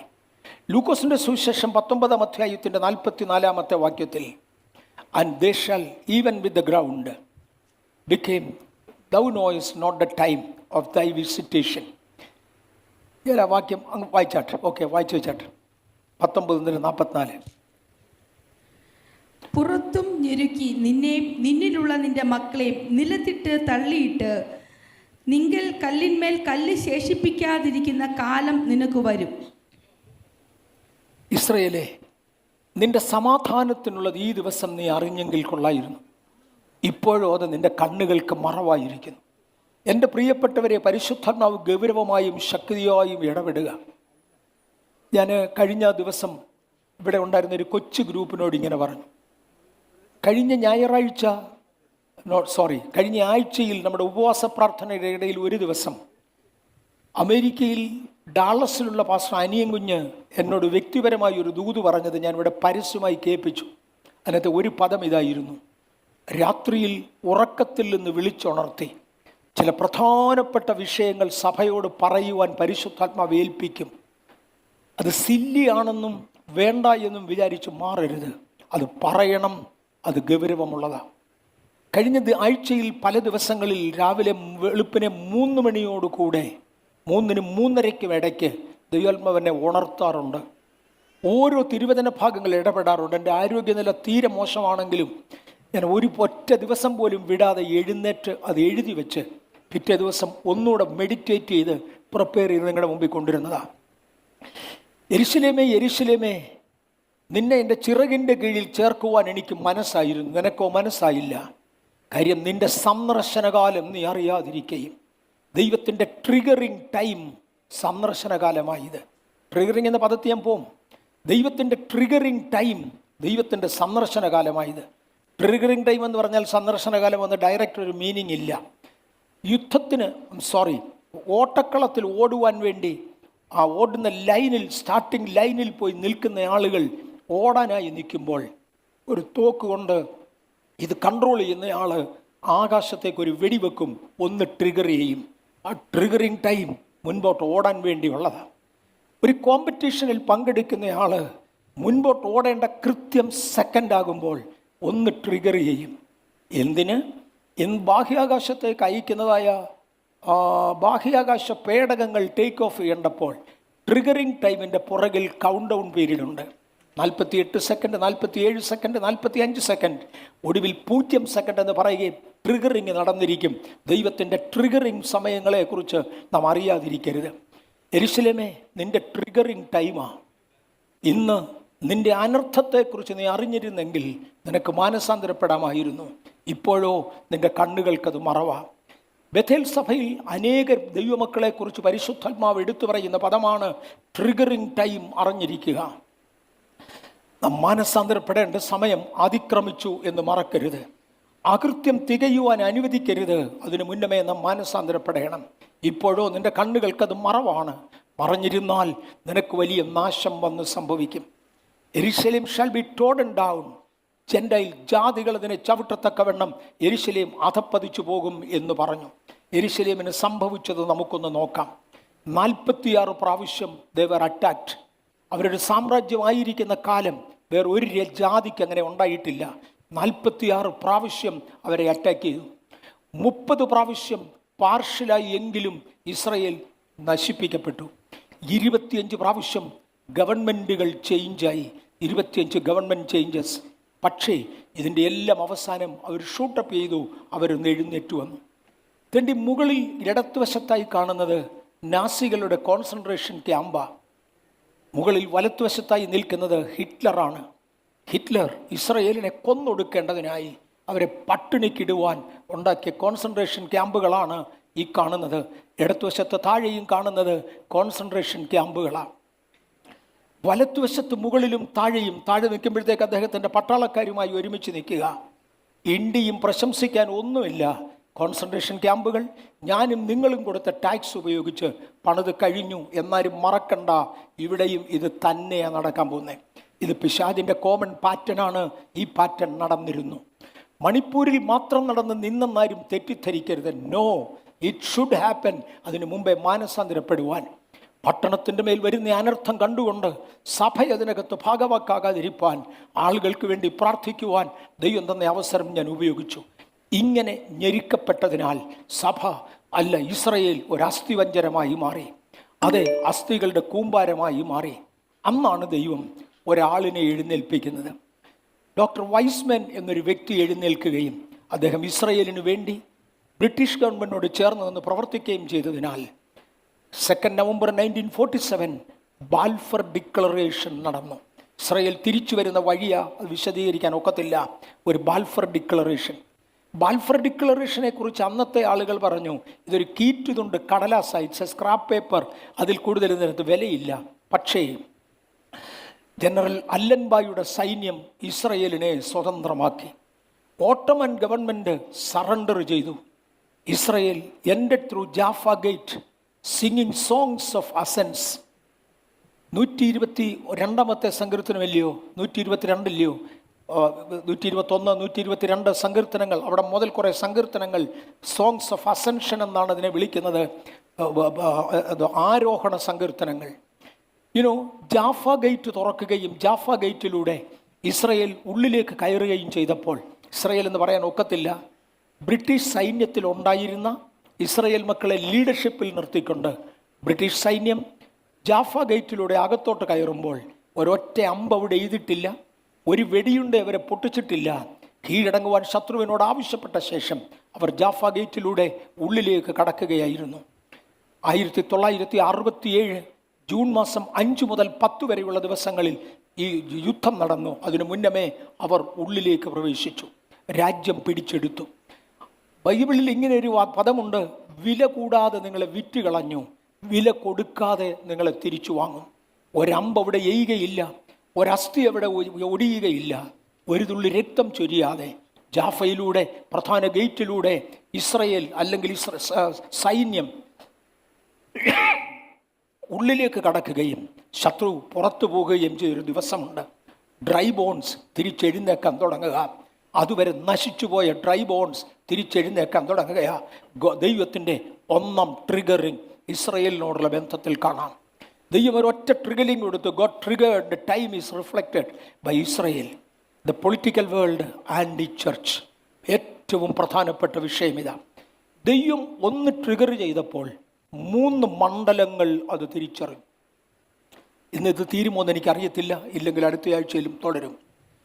ദൈവം ഒന്ന് ട്രിഗർ ചെയ്തപ്പോൾ 3 മണ്ഡലങ്ങൾ അത് തിരിച്ചറിഞ്ഞു. ഒന്ന്, ഇസ്രയേൽ തിരിച്ചറിഞ്ഞു.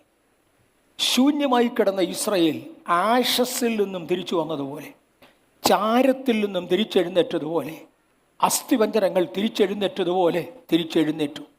2, ദ പൊളിറ്റിക്കൽ വേൾഡ്. ലോകത്തിൻ്റെ മാപ്പ് തിരുത്തി എന്ന് പറഞ്ഞാൽ നിങ്ങൾക്ക് മനസ്സിലാവൂ.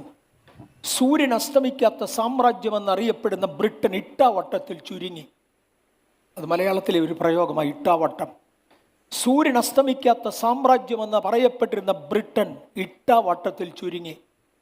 ഭൂഗോളത്തിൻ്റെ മാപ്പ് റീറൈറ്റ് ചെയ്തു.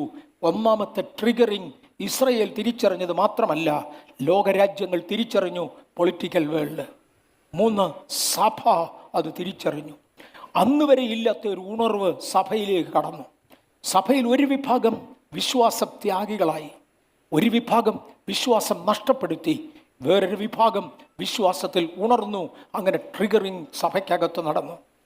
1917 നവംബർ മാസം 2-ാം തീയതി ജെയിംസ് ബാൽഫറിൻ്റെ ഡിക്ലറേഷൻ നടന്നു.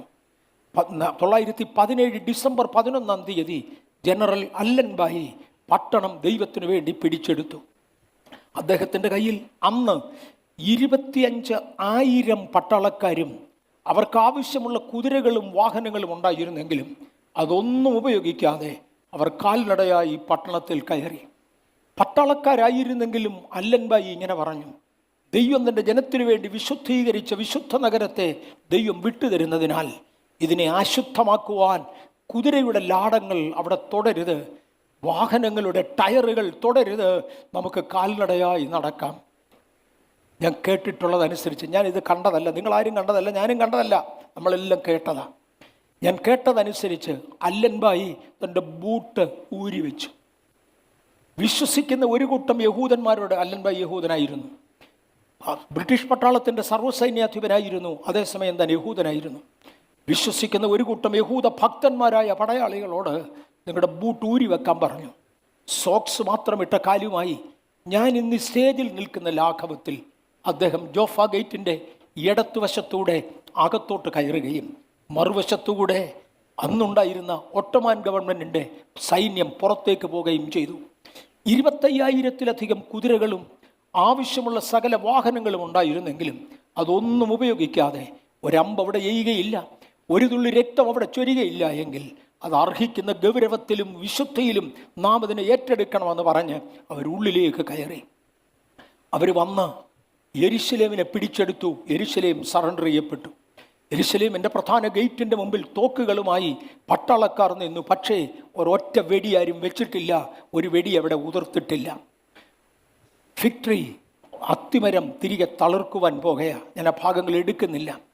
121-ാം സങ്കീർത്തനം പാടിക്കൊണ്ടാണ് അവരകത്തോട്ട് കയറിയത്. 121-ാം സങ്കീർത്തനം ആരെങ്കിലും 1-2 വാക്യങ്ങളൊന്ന് വായിച്ചേക്കാമോ? 121-ാം സങ്കീർത്തനം. ഞാൻ എൻ്റെ കണ്ണ് പർവ്വതങ്ങളിലേക്ക് ഉയർത്തുന്നു, എനിക്ക് സഹായം എവിടെ നിന്ന് വരും? എൻ്റെ സഹായം ആകാശത്തെയും ഭൂമിയെയും ഉണ്ടാക്കിയ യഹോവയിൽ നിന്ന് വരുന്നു. നിന്റെ കാൽ വഴുതുവാൻ അവൻ സമ്മതിക്കുകയില്ല. മതി, അവിടെ മുതൽ ആരോഹണ ഗീതങ്ങൾ ആരംഭിക്കുക. 120 മുതൽ തുടങ്ങും ആരോഹണ ഗീതങ്ങൾ. 121-ാമത്തെ സങ്കീർത്തനം ആരോഹണ ഗീതമായി പാടിക്കൊണ്ടാണ് ഇസ്രയേൽ അകത്തേക്ക് കയറുന്നത്. ദൈവത്തിൻ്റെ ട്രിഗറിങ് ഇസ്രയേൽ തിരിച്ചറിഞ്ഞു, ഇസ്രയേൽ റെസ്പോണ്ട് ചെയ്തു. അത് കണ്ട ജനറേഷൻ, ഞാൻ ഒരുപാട് പ്രാവശ്യം പറഞ്ഞു, എൻ്റെ തലമുറ അത് കണ്ട ജനറേഷൻ, 1947 കണ്ട എൻ്റെ തലമുറ, യേശുവിൻ്റെ മടങ്ങിവരവൻ്റെ മുമ്പിൽ നടക്കുന്ന തീയും ഗന്ധകവും പെയ്യുന്ന അനുഭവങ്ങൾ, ഇന്ന് നടക്കുന്ന യുദ്ധങ്ങൾ, യുദ്ധശ്രുതികൾ കണ്ടേ മതിയാകൂ. ഞാനും നിങ്ങളും അത് കണ്ടുകൊണ്ടിരിക്കുക. നമുക്കൊന്ന് തയ്യാറാകാം. അത്തി തളിർത്തു, അത്തി ഫലം കായ്ക്കുവാൻ തുടങ്ങി. Britain, Germany with its colonies, ബ്രിട്ടനും അതിൻ്റെ കോളനികളും ജർമ്മനിയും അതിൻ്റെ കോളനികളും, സ്പെയിൻ മുതലായ രാജ്യങ്ങൾ ഷുക്ക് ഡൗൺ, അവർ കുഴുങ്ങി ഇളകി താഴെ വീണു. After 300 years Jews were born in Jerusalem. 3000 വർഷങ്ങൾക്ക് ശേഷം യഹൂദൻ തിരിച്ചു വന്നു. Too many new nations are blossomed. ഒരുപാട് പുതിയ രാജ്യങ്ങൾ അന്ന് ഉടലെടുത്തു. 187 പുതിയ രാജ്യങ്ങൾ. ഞാൻ പറഞ്ഞില്ല, ഭൂപടത്തിൻ്റെ മാപ്പ് ആകപ്പാടെ തിരുത്തി കളഞ്ഞു. പൊളിറ്റിക്കൽ ഷഫിളിംഗ് ദൈവം ചെയ്താൽ ഇങ്ങനെയൊക്കെ ഇരിക്കും. ആഫ്രിക്കൻ രാജ്യങ്ങളിൽ 54, അമേരിക്കൻ രാജ്യങ്ങളിൽ 35, ഏഷ്യൻ രാജ്യങ്ങളിൽ ഇസ്രയേൽ ഇന്ത്യയും ഉൾപ്പെടെ 41, യൂറോപ്പിൽ 43, ഓസ്ട്രേലിയയിൽ 14 പുതിയ രാജ്യങ്ങൾ രൂപീകരിക്കപ്പെട്ടു. ബൗണ്ടറീസ് തിരികെ എഴുതപ്പെട്ടു. ഈ സഭയ്ക്കകത്ത് അതെന്ത് മൂവ് ഉണ്ടാക്കി? ഈ ട്രിഗറിങ് സഭയ്ക്കകത്ത് എന്ത് മൂവ് ഉണ്ടാക്കി? 1970 ജീസസ് മൂവ്മെൻ്റ് എന്നറിയപ്പെടുന്ന ഒരു മൂവ്മെൻ്റ് പുറത്തു വന്നു. അതിനു മുന്നമേ തന്നെ ഹോളിനെസ് മൂവ്മെൻറ്റ്സ് നടന്നിട്ടുണ്ട്. ഈ സ്ത്രീകൾ പ്രാർത്ഥിക്കാനിരിക്കുമ്പോൾ തല മൂടുക, മാന്യവും യോഗ്യവുമായി വസ്ത്രം ധരിക്കുക, ആഭരണങ്ങൾ ഒഴിവാക്കുക എന്നിവ മലയാളികൾ മാത്രം കാണിക്കുന്ന മെനക്കേടാണെന്ന് മരമണ്ടന്മാർ വിളിച്ചു പറയുമ്പോൾ, ഞാനും ചിന്നമ്മയും കൂടെ ഒരുമിച്ച്, ഞാനും എൻ്റെ ഭാര്യയും കൂടെ ഒരുമിച്ച് ഹോളിനെസ് ചർച്ചിൻ്റെ ഗ്രൂപ്പിൻ്റെ മുമ്പിൽ നിൽക്കുന്ന ഒരു പിക്ചർ ഞങ്ങളിൽ ഇപ്പോഴും ഉണ്ട്. ഹോളിനെസ് പെന്തക്കോസ്റ്റ് ചർച്ചിൻ്റെ ഗ്രൂപ്പിൽ പ്രസംഗിക്കുവാൻ, അവരുടെ ആനുവൽ കൺവെൻഷന് പ്രസംഗിക്കുവാൻ ഒരിക്കൽ ദൈവം എനിക്കൊരു അവസരം തന്നു. എൻ്റെ അറിവിൽ 2 മലയാളികൾ ഇവിടെ പ്രസംഗിച്ചിട്ടുണ്ട്. പാസ്റ്റർ ഫിന്നി സ്റ്റീഫൻ അല്ല, വേറൊരു ഫിന്നി ഉണ്ടായിരുന്നു, തിരുവല്ലായിക്ക് അടുത്തുള്ളൊരു ബ്രദർ ഫിന്നി ജേക്കബും ഞങ്ങൾ 2 പേര് അവിടെ പ്രസംഗിച്ചിട്ടുണ്ട്. ഹോളിനെസ് ഗ്രൂപ്പുകാർ രംഗപ്രവേശനം ചെയ്തു. കരിസ്മറ്റിക് ഗ്രൂപ്പുകൾ റീസ്റ്റാർട്ട് ചെയ്തു. പരിശുദ്ധാത്മാവിൻ്റെ കൃപാവരങ്ങൾ 1900 മുതൽ ആ രംഗത്ത് വരുവാൻ തുടങ്ങി. ആയിട്ടിരിക്കുന്ന ഫിഗർ തെറ്റിപ്പോയി. 1900 മുതൽ രംഗത്ത് വരുവാൻ തുടങ്ങി. ദൈവത്തിൻ്റെ ട്രിഗർ സഭ റെക്കഗ്നൈസ് ചെയ്തു. 1973 ഒക്ടോബർ മാസം 6-ാം തീയതി യോങ്കിപ്പൂർ യുദ്ധം നടന്നു. അത് ദൈവത്തിൻ്റെ 2ാമത്തെ ട്രിഗറിങ് ആയിരുന്നു. യോങ്കിപ്പൂർ യുദ്ധം നടന്നു, ജൂബിലി യുദ്ധം നടന്നു. The military chief plan to resign. ആ പദം ഞാൻ ഇവിടെ പറഞ്ഞിട്ടുണ്ട്, ഇന്ന് വിശദീകരിക്കാൻ ഒക്കത്തില്ല. ഇസ്രയേൽ ഒരു രാജ്യമായി പിറന്നു വീണ് ഏതാണ്ട് 10 മണിക്കൂർ കഴിഞ്ഞപ്പോൾ, ഒന്നുകൂടെ ആവർത്തിക്കാം, ഇസ്രയേൽ ഒരു രാജ്യമായി പിറന്നു വീണു ഏതാണ്ട് 10 മണിക്കൂർ കഴിഞ്ഞപ്പോൾ വട്ടത്തിലുണ്ടായിരുന്ന അറബ് നേഷ്യൻസ് ഒരുമിച്ച് കൂടിയേച്ച് ഒരൊറ്റ പ്രഖ്യാപനം പറഞ്ഞു: ഭൂമുഖത്തു നിന്നും ഞങ്ങൾ ഇസ്രയേലിനെ തുടച്ചു മാറ്റും. ഭൂപടത്തിൽ ഇസ്രയേലിൻ്റെ പേര് ഇനി കാണത്തില്ല, തുടച്ചു മാറ്റാൻ പോകുകയാണ്. അതിനെ തുടർന്നാണ് ഒരു 6 ദിവസത്തെ യുദ്ധം നടന്നത്. 6 ദിവസത്തെ യുദ്ധത്തിൽ ധീരനായി പ്രയോജനപ്പെട്ട ഒരു മനുഷ്യനെ, ഒരു ബട്ട്ലറെ ഞാനിവിടെ ചിത്രീകരിച്ചിട്ടുണ്ട്. അന്ന് ഞാനതിൻ്റെ പടം കാണിച്ചു. എവിടെയെങ്കിലും ആർക്കെങ്കിലും കിട്ടുകയാണെങ്കിൽ തിരിച്ചു തന്നാൽ ഞാൻ ഒന്നുകൂടെ കാണിക്കാം. എൻ്റെ കയ്യിൽ ഇന്ന പടമില്ല. അന്നത്തെ സർവ്വസൈന്യാധിപൻ ഇസ്രയേലിൻ്റെ കണക്കെടുത്തു. 6 ടാങ്കുകൾ അവർക്കുണ്ട്. 6 ടാങ്കുകൾ, 6000 ടാങ്കുകൾ അവർക്കെതിരെ അങ്ങോട്ട് നിർത്തി അറബ് ഗവൺമെൻറ്. ഒരു വശത്ത് 6000 ടാങ്കുകളും മറുവശത്ത് ഇസ്രയേലിൻ്റെ കയ്യിൽ 6 ടാങ്കുകളും. 1000 ശിഷ്ടം എയ്റോപ്ലെയിൻ അറബി ലോകം നിരത്തി. ഇസ്രയേലിൻ്റെ 4 എയ്റോപ്ലെയിൻ ഉണ്ട്. ആ 4 എയ്റോപ്ലെയിൻ നിർത്തി. രാജ്യമായി രൂപീകരിക്കപ്പെട്ടിട്ട് 10 മണിക്കൂറേ ആയിട്ടുള്ളൂ. എങ്ങനെ യുദ്ധം ചെയ്യും? എല്ലാം കൂടെ കണക്ക് കൂട്ടിച്ച് സർവ്വസൈന്യാധിപൻ പറഞ്ഞു: തോറ്റു, യാതൊരു സംശയവുമില്ല. അതുകൊണ്ട് ഞാൻ റിസൈൻ ചെയ്ത് ഒളിച്ചോടാൻ പോകുകയാണ്. തൻ്റെ പട്ടാളക്കാരോട് തന്നൊരു സീക്രട്ട് നോട്ട് എഴുതി വെച്ചു: നിങ്ങൾ സറണ്ടർ ചെയ്തിട്ട് ജീവിക്കാൻ നോക്ക്, ഇല്ലെങ്കിൽ നിങ്ങളെ മുഴുവൻ കൊന്നുകളയും, നമുക്ക് പിടിച്ചു നീക്കാൻ ഒക്കത്തില്ല. രാത്രിയിൽ 11:30-ക്കും 12:30-ക്കും ഇടയിൽ ഈ സർവ്വസൈന്യാധിപൻ്റെ ബട്ട്ലർ, അദ്ദേഹത്തിൻ്റെ കുക്ക്, അദ്ദേഹത്തിന് 1 കപ്പ് ചായ കൊടുക്കാൻ എന്ന ഭാവത്തിൽ തൻ്റെ റൂമിലോട്ട് കയറി വരുമ്പോൾ പുറകിൽ നിന്നാണ് കുക്ക് വരുന്നത്. അദ്ദേഹം ഇവിടെ ഇരുന്ന് റിസിഗ്നേഷൻ എഴുതുകയാണ്. രക്ഷപ്പെടുവാൻ യാതൊരു സാധ്യതയുമില്ല എന്ന് ഉറപ്പായതുകൊണ്ട് 6000 ടാങ്കിനെ ജയിക്കാൻ 6 ടാങ്ക് കൊണ്ട് എന്തു ചെയ്യും? 5-6 രാജ്യങ്ങൾ അവരുടെ സൈന്യങ്ങളെ നിരത്തിയിരിക്കുന്നിടത്ത് ഞാൻ എന്ത് ചെയ്യും? അതുകൊണ്ട് ഞാൻ റിസൈൻ ചെയ്യുകയാണ് എന്ന് പറഞ്ഞ് റിസിഗ്നേഷൻ എഴുതുമ്പോഴാണ് ബട്ട്ലർ പുറകിൽ നിന്ന് വരുന്നത്. അവനൊന്ന് എത്തി നോക്കി, ഇത് കണ്ടു. അവനെ ചായ മേശപ്പുറത്തോട്ട് പറഞ്ഞു: സാർ, അങ്ങ് റിസൈൻ ചെയ്യരുത്. അയാൾ ബട്ട്ലറുടെ നേരെ തിരിച്ചു: നീ ആരടാ പറയാൻ? എൻ്റെ റൂമിൽ കയറാൻ നിന്നോട് ആര് പറഞ്ഞു? ഇല്ല സാർ, ഞാൻ ചായയും കൊണ്ട് വന്നതാ. സാർ റിസൈൻ ചെയ്യരുത്. സാറേ, 5 കല്ലും ഒരു കവണയുമായി ഗോലിയാത്തിനെ ദാവീദ് എറിഞ്ഞിട്ടത് ഇവിടെ വെച്ച സാർ.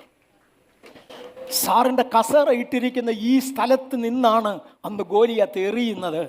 ഗോലിയാത്തിൻ്റെ കൂടെ, ദാവീദിൻ്റെ കൂടെ ഇരുന്ന ദൈവം സാറേ ഈ ഫെലിസ്തീനെ നേരിടുവാൻ സാറിനോടുകൂടെ ഇരിക്കും. സാർ റിസൈൻ ചെയ്യരുത്. കണ്ടായാലും ബട്ട്ലർ കണ്ടുപോയതല്ലേ, അയാളെ ലെറ്റർ വലിച്ചു കയറി പോടാ ഇറങ്ങിപ്പോകാൻ പറഞ്ഞു. അയാൾ ഇറങ്ങിപ്പോയി. 2ാമത്തെ ചായ ഇട്ടു. 2ാമത്തെ ചായയും കൊണ്ട് കയറി വരുമ്പോൾ ഇയാൾ 2ാമത്തെ റെസിഗ്നേഷൻ എഴുതുക: ഇന്ന കാരണങ്ങളാൽ നാം തകർന്നു.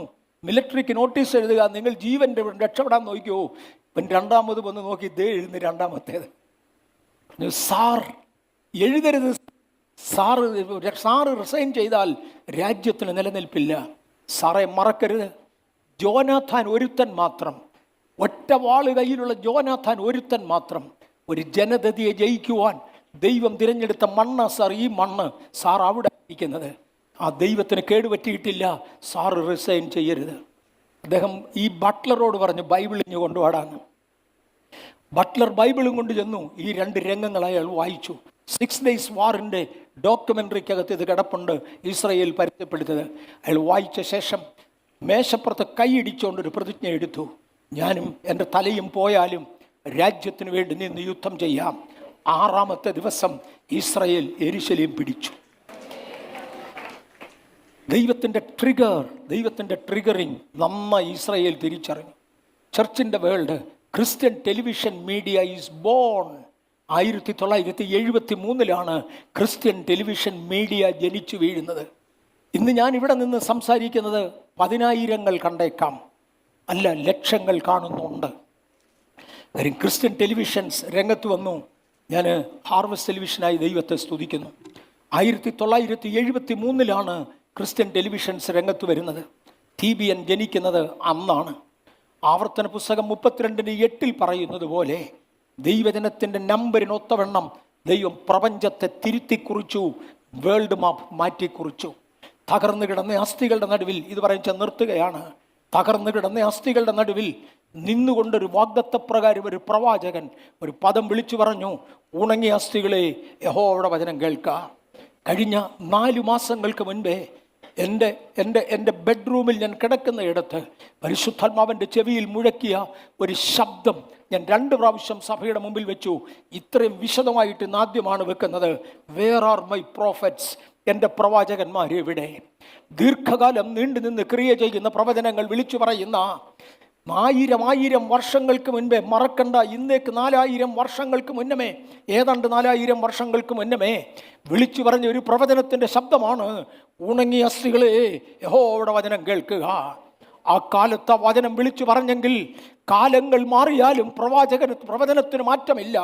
സംവത്സരങ്ങളെ അതിജീവിച്ചുകൊണ്ട് പ്രവചന പദങ്ങൾ പുറത്തു വന്നെങ്കിൽ ഇന്ന് പകൽക്കാലം ദീർഘനാളേക്ക് ആവശ്യമുള്ള ആത്മബലം ഏറ്റെടുത്തുകൊണ്ട് വിളിച്ചു പറയുന്ന പ്രവാചകന്മാർ എവിടെ? പ്രവാചകന്മാർ ബേഥേലിൽ നിന്നും ബേഥലൈറ്റ്സിൻ്റെ ഇടയിൽ നിന്നും എഴുന്നേൽക്കട്ടെ. നമുക്കൊന്ന് വിളിച്ചു പറയാം, അതെ, ദൈവം കാര്യങ്ങൾ ചെയ്യട്ടെ, സഭ ഉണരട്ടെ, സഭ ഉയർത്തെഴുന്നേൽക്കട്ടെ, ദൈവിക വിമോചനങ്ങൾ നടക്കട്ടെ, ഒരു കൂട്ടം വിശുദ്ധന്മാർ, ഭക്തന്മാർ ലോകത്തിൽ പിറന്നു വീഴട്ടെ, നിന്ന് വിളിച്ചു പറയുന്ന പ്രവാചകന്മാർ എഴുന്നേൽക്കട്ടെ. കാറ്റേ, നീ 4 കാറ്റുകളിൽ നിന്ന് വന്ന്, ശ്വാസമേ, നീ 4 കാറ്റുകളിൽ നിന്ന് വന്ന് ഈ നിഹിതന്മാർ ജീവിക്കേണ്ടതിന് അവരുടെ മേൽ ഊതുക എന്ന് പറയുവാൻ, പരിശുദ്ധാത്മാവേ, ഈ നിഹിതന്മാർ ജീവിക്കേണ്ടതിന് ഇവരുടെ മേൽ ഊതുക എന്ന് പറയുവാൻ ദൈവം നമ്മെ എഴുന്നേൽപ്പിക്കുകയാണ്. അദ്ദേഹം പ്രവചനം തുടങ്ങിയതോടെ തന്റെ അസ്ഥികൾക്കകത്തൊരു ചലനമുണ്ടായി. ദൈവത്തിൻ്റെ ട്രിഗേർഡ് ടൈമാണിത്. ദൈവം ട്രിഗർ ചെയ്തു. സഭ ഒന്ന് ഉണർത്തപ്പെടുമെങ്കിൽ ഇതിൻ്റെ റിയാക്ഷൻ നമ്മൾ കണ്ടുകൊണ്ടിരിക്കും. കാണുന്ന റിയാക്ഷനുകൾക്കായി ദൈവത്തെ നന്ദിയോടെ സ്തുതിക്കും. Yes, the bone started responding. അവ പ്രവർത്തിക്കാൻ തുടങ്ങി. ഒടുവിലായി വന്ന് പറയുകയാണ്, ജീവൻ ഇവരിലേക്ക് മടങ്ങി വരണം. ഇന്നത്തെ പെന്തക്കോസ്തൽ സഭകളിലേക്ക് ജീവൻ മടങ്ങി വരേണ്ടത് ആവശ്യമാകയാൽ ചിലരിന്ന് വിളിച്ചു പറയാം, ബേഥേലിലല്ല, സഭകളിലേക്ക് ജീവൻ വ്യാപരിക്കട്ടെ. കാറ്റേ, ശ്വാസമേ, നീ 4 കാറ്റുകളിൽ നിന്ന് ഈ നിഹിതന്മാർ ജീവിക്കേണ്ടതിന് അവരുടെ മേൽ ഊതുക എന്ന് വിളിച്ചു പറയുന്ന ഒരു സൈന്യത്തെ രൂപീകരിച്ചെടുക്കുന്ന പ്രവാചകന്മാരെ ദൈവം എഴുന്നേൽപ്പിക്കട്ടെ. These are the days of the triggering of God. ദൈവത്തിൻ്റെ ട്രിഗറിങ്ങിൻ്റെ സമയമായി. എനിക്ക് 2-3 പേരെ കാണിക്കണമെന്ന് താല്പര്യമുണ്ട്. ഇസ്രയേലും ഗാസയും ഒക്കെ നിൽക്കട്ടെ. ഞാൻ 1-2 പേരെ ഒന്ന് കാണിക്കാൻ ഒക്കുമെങ്കിൽ. ഇന്ന് നടന്നുകൊണ്ടിരിക്കുന്ന ഗാസയുടെ മതിലിനകത്തെ തീയ ഇത് നടന്നുകൊണ്ടിരിക്കുക. ഞാൻ അവിടെ നിൽക്കുന്നില്ല. ഞാൻ വേറൊരു ഭാഗം തൊട്ടേച്ച് ഒക്കുകയാണെങ്കിൽ വേഗത്തിൽ ഇരുന്നോളാം. ദൈവത്തിൻ്റെ ഒടുവിലത്തെ ട്രിഗറിങ്ങോട് ചേർന്ന് എഴുന്നേറ്റ് 2 സ്ത്രീകളെ ആദ്യമായി കാണിക്കാം. ആനിയസ് മക്ഫോൺസ് ഒരു പഴയകാല അമ്മച്ചിയാണ്. ഈ അമ്മച്ചി കറിക്കരിഞ്ഞുകൊണ്ടിരുന്നപ്പോൾ അമ്മച്ചിയുടെ അകത്തൊരു തോന്നൽ, ഞാൻ കറിക്കരിയുന്നത് കൊണ്ട് എൻ്റെ മേലുള്ള കൃപാവരങ്ങൾ കുറയത്തില്ല, ഞാൻ രോഗികൾക്കായി പ്രാർത്ഥിക്കും. ഈ ചിന്ത അവരുടെ അകത്തങ്ങ് കയറി. നമ്മുടെ അമ്മച്ചിമാർക്ക് ഇത് കയറട്ടെ, എൻ്റെ സഹോദരിമാർക്കും കുഞ്ഞുങ്ങൾക്കും ഇതുണ്ടാകട്ടെ. എന്നിലൊരു കൃപാവരം വ്യാപരിക്കുന്നുണ്ട്. അടുത്ത ദിവസം ഒരു രോഗിയായ ആൾ ഈ അമ്മച്ചിയുടെ അടുക്കൽ പ്രാർത്ഥിക്കാൻ വന്നു. അമ്മച്ചിയുടെ കിച്ചണിൽ രോഗശാന്തി ആവർത്തിച്ചു. അമ്മച്ചിയുടെ കിച്ചണിൽ രോഗശാന്തി തുടർന്നു. മാസങ്ങളോളം കിച്ചണിൽ ആളുകൾ വരികയും അവിടെ വെച്ച് രോഗശാന്തികൾ നടക്കുകയും ചെയ്തു. അതിനെ തുടർന്ന് ആനി കൺവെൻഷൻസുകൾ ആരംഭിച്ചു. ഇവരെക്കുറിച്ച് പറയുന്നത്, ശനിയാഴ്ച ദിവസങ്ങൾ പരസ്യയോഗങ്ങളിൽ, അല്ലാത്ത ദിവസങ്ങൾ കറിക്കരിയാൻ വീട്ടിലിരിക്കും. ശനിയാഴ്ച ദിവസങ്ങൾ പരസ്യയോഗങ്ങളിൽ അവർ സ്ട്രെച്ചറിൽ കൊണ്ടുവരുന്ന രോഗികൾക്ക് വേണ്ടി മാത്രം പ്രാർത്ഥിച്ചു. വേറെ ഒരു രോഗിക്ക് വേണ്ടിയും ശനിയാഴ്ച പ്രാർത്ഥിക്കത്തില്ല. സ്ട്രെച്ചറിൽ കൊണ്ടുവരുന്ന രോഗികൾക്ക് വേണ്ടി അവരെ ഉപയോഗിച്ച ദൈവത്തിന് എൻ്റെ സഹോദരിമാരെ ഉപയോഗിക്കാം. രണ്ടാമത് നിങ്ങൾ കാണുന്നത് കാതറിൻ കുൽമനാണ്. കുൽമനെ ഉപയോഗിച്ച ദൈവത്തിന് രോഗശാന്തിക്ക് വേണ്ടി ഉപയോഗിക്കാം. ഞാൻ ഈ രണ്ടുപേരുടെ ചിത്രം എടുത്തിട്ടത്, ആനി അധികം സൗന്ദര്യം ഉണ്ടായിരുന്നയാളല്ല. അവരുടെ സൗന്ദര്യമല്ല ദൈവം നോക്കിയത്, അവരുടെ രോഗശാന്തിയുടെ കൃപാവരമാണ്. പക്ഷേ കാതറിൻ കുൽമൻ സൗന്ദര്യത്തിൽ തികഞ്ഞവളായിരുന്നു. സൗന്ദര്യത്തിലെ തികവ് ദൈവത്തിന് പ്രതിസന്ധി അല്ല. അത് കണ്ട ഫേസ്ബുക്കിൻ്റെ പുറകെ പോകാതെയും അത് കണ്ട ലോകമോഹത്തിൻ്റെ പുറകെ കൊണ്ട് നടക്കാതെയും ദൈവത്തിന് വേണ്ടി ചിലവഴിക്കുവാൻ ശ്രമിക്കൂ.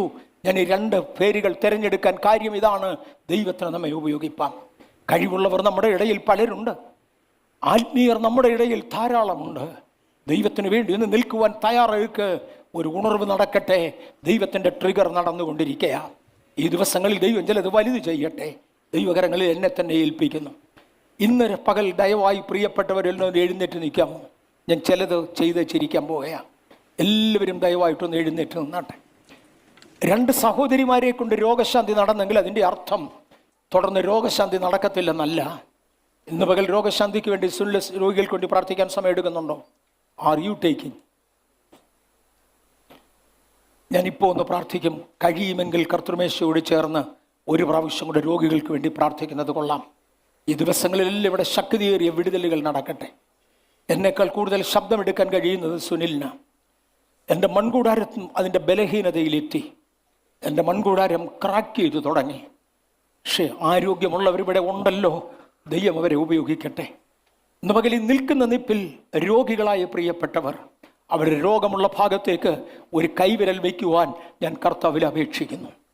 അവരുടെ രോഗമുള്ള ഭാഗത്തേക്ക് വളരെ സ്പെസിഫിക്കായി നെഞ്ച്, ഇടത്തുവശത്തും വലത്തുവശത്തും നെഞ്ചുകൾ ഒരുമിച്ച് ചേരുന്ന ഇടത്ത്, തെകളയ്ക്കെന്ന് മലയാളത്തിൽ പറയും, അതിൻ്റെ മധ്യഭാഗത്തായി ഒരു വിലക്കും വേദനയും അനുഭവപ്പെടുന്ന ഒരു 10 പേരിൽ കുറയാത്തവരെ പരിശുദ്ധാത്മാവ് കാണിക്കുന്നു. ഈ പകലൊരു രോഗസൗഖ്യത്തിന് വേണ്ടി അവർക്ക് ഏൽപ്പിക്കപ്പെടാം. ശരീരത്തിൻ്റെ വ്യത്യസ്ത ഭാഗങ്ങളിൽ രോഗം അനുഭവിക്കുന്നവർ ദൈവകരങ്ങളിലേക്ക് ഏൽപ്പിക്കാം.